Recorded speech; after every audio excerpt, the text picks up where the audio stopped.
Plaintiff Tiffany Watanabe dated the defendant, but she says after the defendant and her son moved in, things became toxic. Tiffany claims the defendant constantly accused her of cheating, and Tiffany's suing her today for the cost of an engagement ring. Defendant Kaylin Smith says after moving in with Tiffany, she realized Tiffany had a drinking problem, and she often verbally and physically abused Kaylin in front of her son. Start with you. So we started all in January 2017, met on Facebook, started dating shortly after that. Our first date was actually at my bar that I work at. We started dating, broke up for 3 months, got back together. Early 2018 is when I had her son and her move in with me in my 1-bedroom apartment. Started to see change in behavior, very toxic traits in our relationship, arguing, yelling, screaming all the time in front of her son. About what? Ended up, just anything really. Why do you think things changed? I think it was more of having to live together, not really knowing each other that well. Okay. And on top of that, it was a 1-bedroom apartment with 3 of us plus cats. So it was a little crammed. And I think with our schedule, with me being a bartender. Who was the third person? Grayson, which is her son. Okay. At that time, he was 3 years old when they moved in. And I think it was just a lot of too much at too fast pace. Me coming home late night hours, being a bartender, her working during the day, just not mixing our schedules well. A lot of insecurities, jealousy, and accusing me of cheating, lying, whichever. I've had to Snapchat her, FaceTime her while I was at the bar closing to prove that I was not cheating.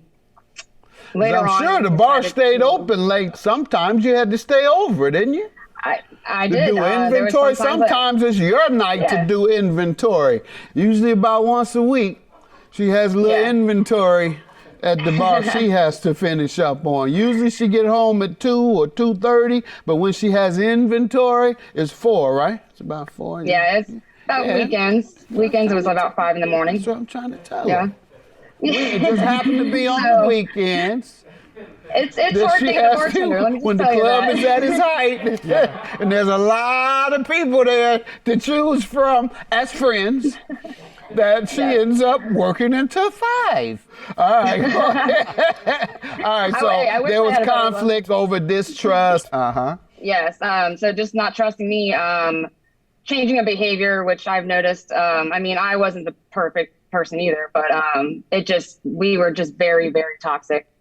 So we ended up moving into another apartment together, into a bigger apartment after we tried to work things out, got through it.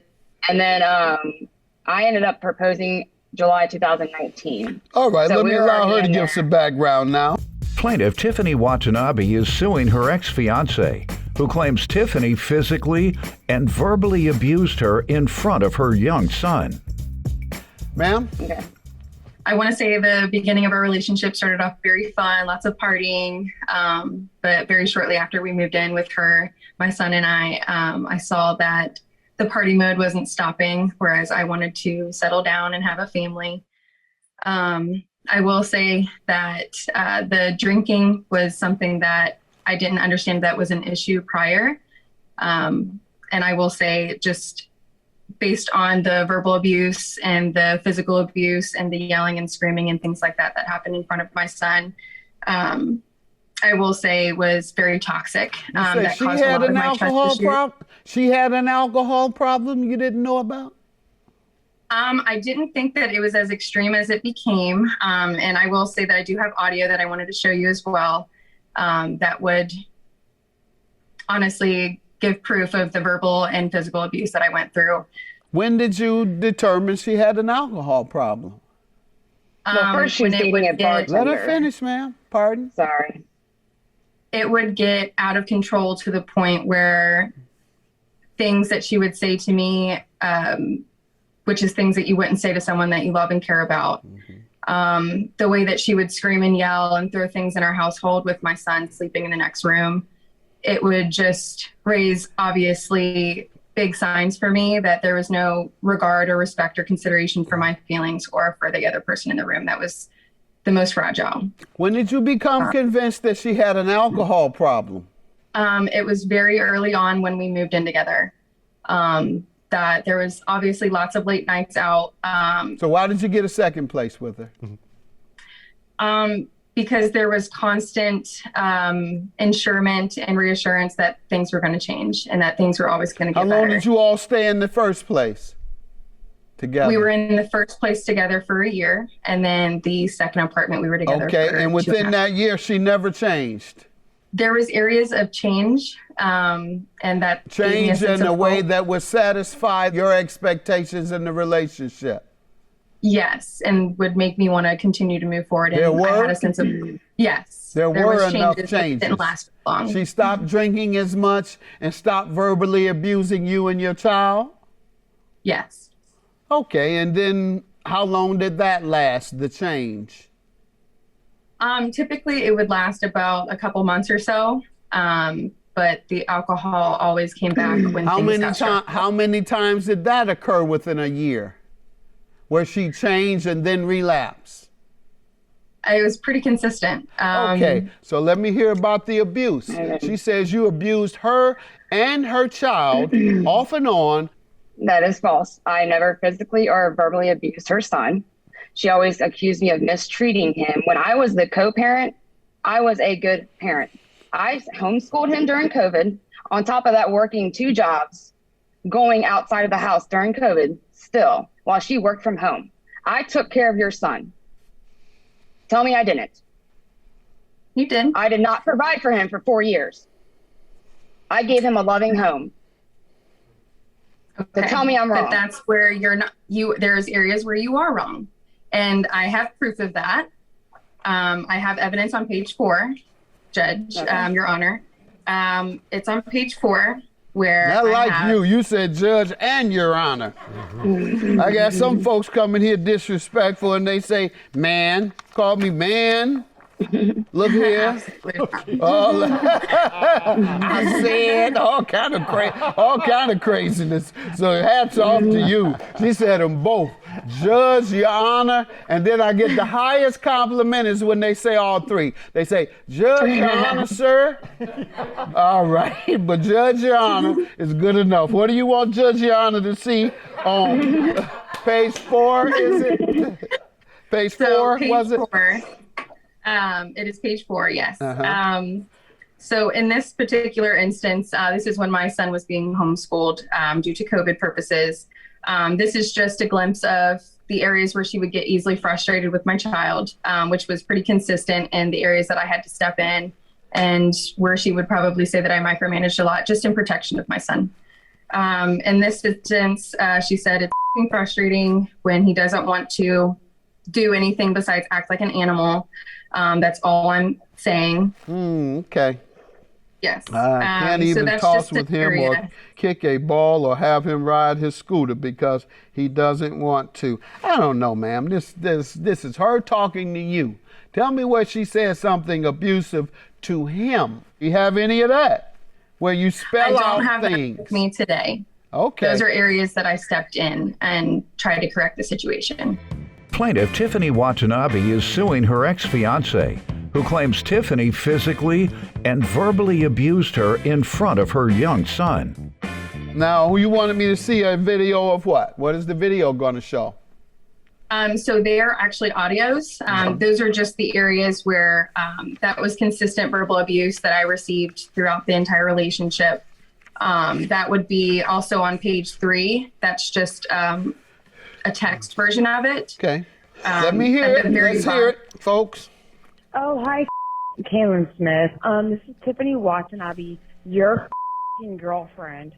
So, first off, you left me again, and I can do whatever I want to this apartment because I pay majority of the rent, and you left me. So, if you want to come get your I'm not going to tell you where it's at. So, unless you answer my phone call and you want to actually talk to me as a person, then you can talk to me, because if not, I'm going to throw you out. Bye. You know, that is the sound of a very angry partner or fiance in this case.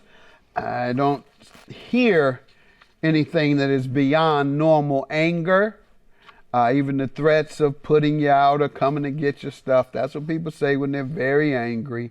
However, I want you to read, this is so foul, I'm not going to get myself in trouble reading page 3. Yeah, one last chance to call me before I leave tonight. You see where I'm at there? Now you read the rest. You were done. Go ahead, go get raped and murdered and whatever else you want. Pack your shit up. Okay. Yeah, so now that last paragraph, ma'am, is extremely outrageous. And were she to have sued you for emotional distress, she would win. I was totally inebriated when I said that, and I did apologize after that. I was very angry. I was going through a lot in my life. With her, on top of my jobs, I was miserable. I was going down a spiral, drinking a lot. And I know I apologized to her for all of that. And for my habits, which I have turned around completely, 180, not going back. And has she? To your knowledge, has she turned around? 180? I haven't seen her in 5 months. So. Okay. And what do you want to tell me or point to that she said to you that might be as inflammatory? You want to point anything out in your evidence? I have audio also. Okay. It's actually page 18. This is the day that we broke up, where I threw my engagement ring at her and she decided to throw her engagement ring off our patio. But you threw yours at her first? In the bedroom. So now you're assaulting her, but go ahead. I'll listen to the audio. I tossed it at her. But the audio is on page 18. Okay, let me hear the audio. You just told me you were done with me. What do you think that means? Okay, but I never said once to get out of the house.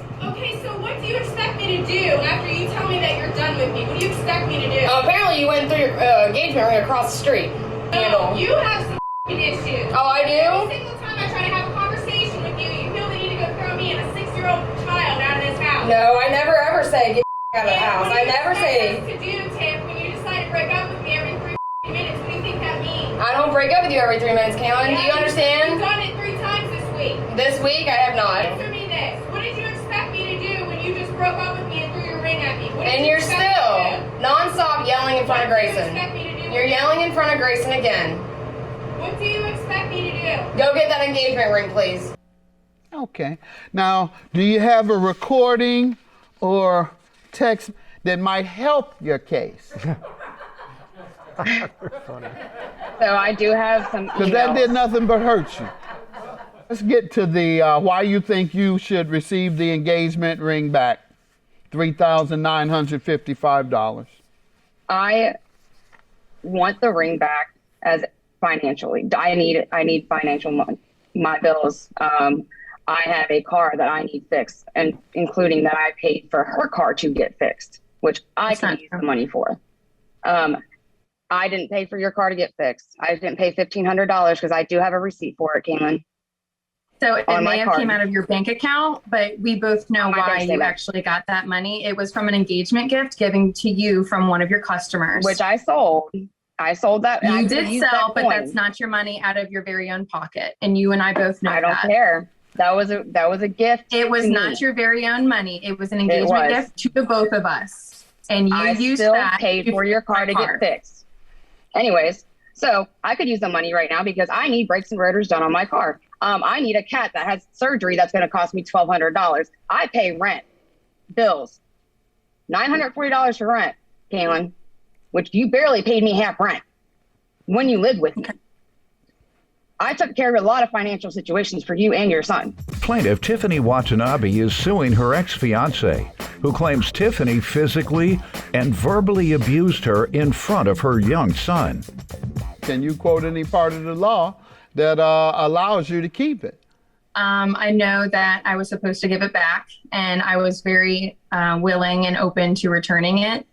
I think after a while, just looking back at all the things that my son and I went through, and also completely being kicked out numerous times and just having nowhere else to go, and just being at a lost cause multiple times, I felt that we deserved it, so that way I can get the money that we needed to get our own place. Okay, so you kept it for money. You want to go on ahead and marry? You don't have to give it. You don't have to give it back. I can marry you now. You sure? Put your hand on this. I guess you can't reach through the thing. You're lucky because if she could reach through it, she might want to marry you and keep that ring. No, No? Going once? Going twice?